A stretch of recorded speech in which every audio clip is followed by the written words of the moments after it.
Welcome back, everybody. Scaramotzi with you on day 3 of the moments that define WrestleMania. A special series looking at all the moments, the best moments, from every WrestleMania in chronological order.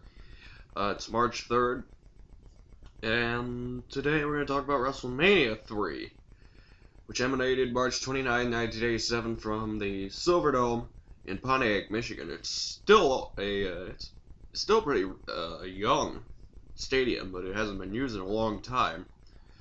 The Silverdome broke ground in 1975. It was only 12 years old when WrestleMania 3 emanated, and this, a very historic WrestleMania, and the moments that I have kind of reflect that and I guess define that event. Some moments of noteworthy.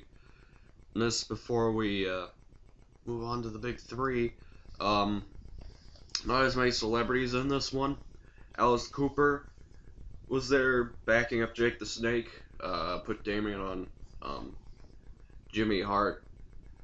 Mary Hart, no relation to Jimmy Hart from Entertainment Tonight. Bob Uecker, Mr. Baseball, who at that time was doing Mr. Belvedere, I think. Brutus Beefcake becoming a face at this event too. He won his tag team matchup with Greg Valentine against some guys, I forget. I think it was the Brujo brothers, but nonetheless, a dream team walking out on him, Johnny V, Dino Bravo. And in the next match, which was Roddy Piper's last match for a couple of years, he became the Barber as they cut off some of adorable Adrian Adonis's looks.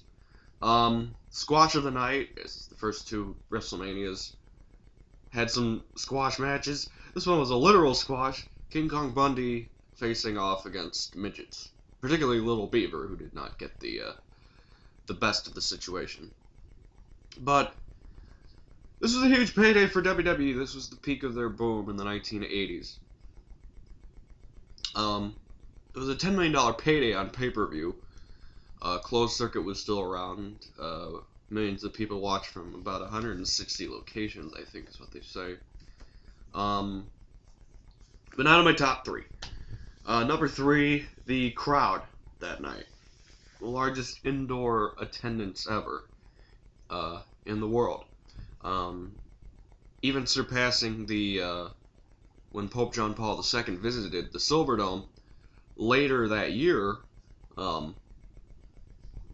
when they had 92,000 fans in the Silverdome. This was 93,173 was the attendance. It's up for debate these days, but the way I see it, and this is just my opinion, for football games in the Silverdome, the capacity, I think, is 80,000.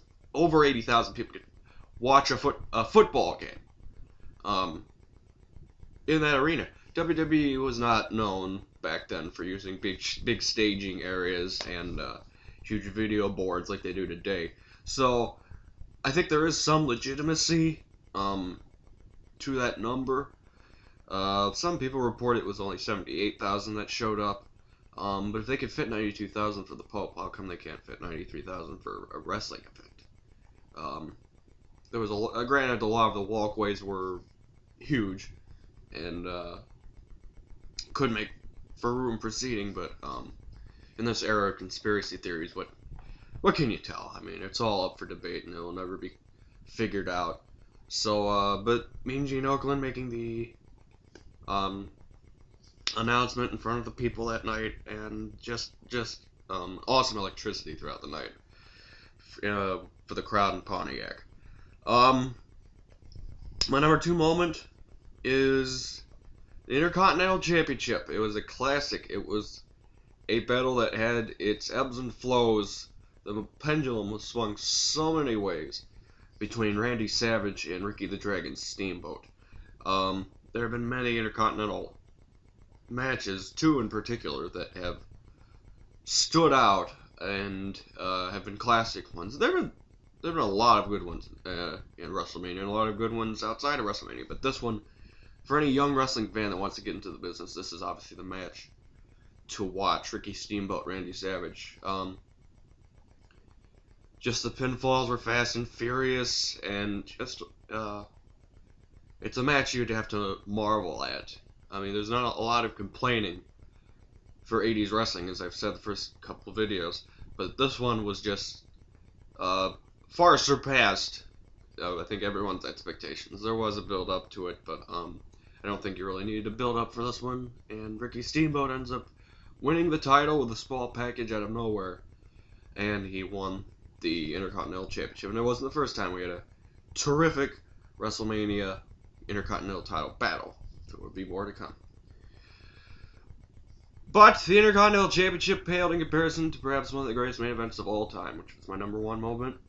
And even though Steamboat and Savage was my favorite match of this card, there's no doubt that Hulk Hogan, Andre the Giant for the WWE Championship in front of 93,000 people was almost, it wasn't as scientifically good, but it just stands the test of time.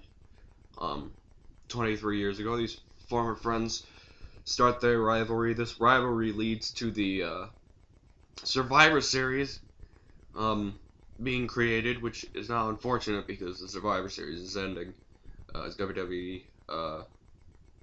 has gotten rid of the title. I'm not so sure what they're going to do for the November pay-per-view, but they've gotten rid of it after 23 years.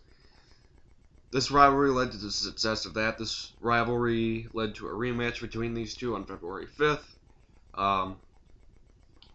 Maybe I'm just promoting the obvious too quickly, but the #1 moment, the match itself wasn't a classic. It was a big-time main event. It had a big-time main event feel to it, which makes it very much the top moment of this WrestleMania.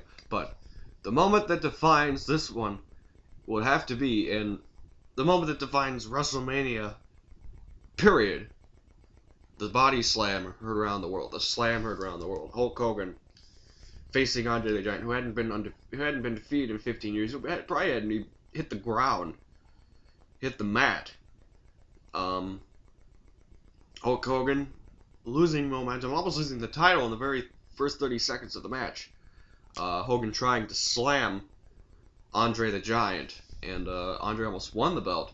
Hogan was feeling a lot of pain in his back, and he admitted years later, trying to slam Andre, tore a muscle. But later on, 9 or 10 minutes, Andre had the advantage. Then Hogan comes out of nowhere, misses the boot, misses Andre's boot, and then just knocks him down with kind of a weak shoulder block, but Andre gets knocked down, and the crowd's starting to explode. Hulk's up, and does the body slam, which shakes the Silverdome completely. Just an awesome show. And then, probably the most iconic body slam in history. And then Hogan does the leg drop, 1, 2, 3, retains the belt. This would lead the rivalry on into 87 and into 1988. And Hulk Hogan retaining the belt at this WrestleMania 3. Tomorrow we'll talk about WrestleMania 4, which all revolved around one thing. One huge event within the course of that event. And that's where we'll lead into tomorrow, WrestleMania 4 from Atlantic City, New Jersey, Trump Plaza Hotel Casino. And until then, this is Scare Moxley. I swear this cold is going to go before the end of this week. I hope so. So I don't get sick come Saturday when I have to go up to my girlfriend's house. This is Scare Moxley, and we will talk to you tomorrow as the moments that define WrestleMania continue.